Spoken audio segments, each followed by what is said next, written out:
Yeah. And so, because I know, like, you know, in the time of just like unlimited information, I'm sure many, many players in all instruments are getting lost with, you know, like 1 minute it's like, oh, I should be practicing this. And then they see something on Instagram and they're like, oh, that's pretty sick. I'll just do that.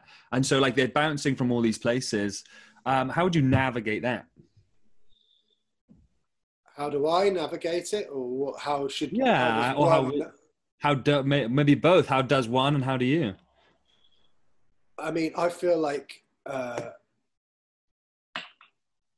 pick.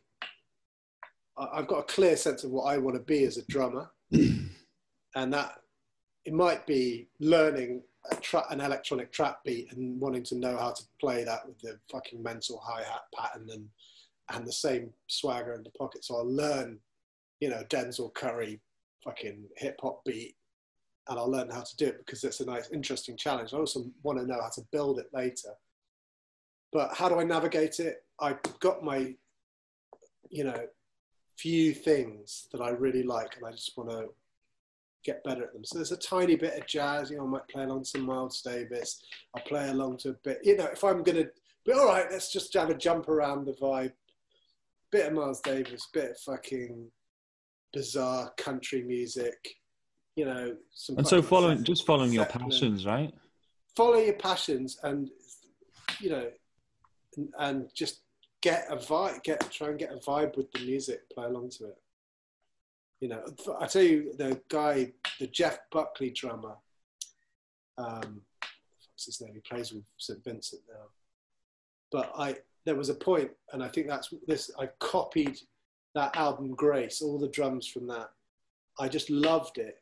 And what it was is, you know, he was a huge Bonham fan. He was a huge, I picked a thing and I just fell in love with it. And I just practiced that one thing that I knew I really loved.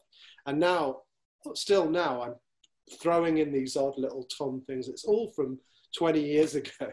Yeah. You know, and it was a good choice, that, because it has jazz, fucking really interesting rock and groovy, heavy shit in it. I don't know if I'm answering your question. I'm not Yeah, really a drummer's drummer. it just You sounds know? like you've always been authentic to yourself, which is, I think, can be quite hard for some people who don't have a sense of self, maybe. But from you, it sounds like you really loved electronic music and you just followed that.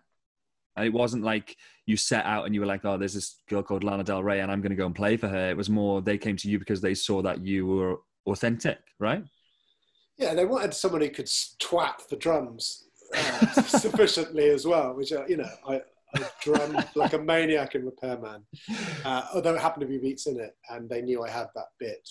But yes, that's lovely of you to say, and I think, what's the fucking point otherwise?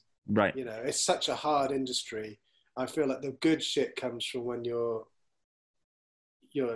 passionate and you have a love affair with the creating the shit. Yeah. I'm definitely waffling now. Couldn't end on a better note.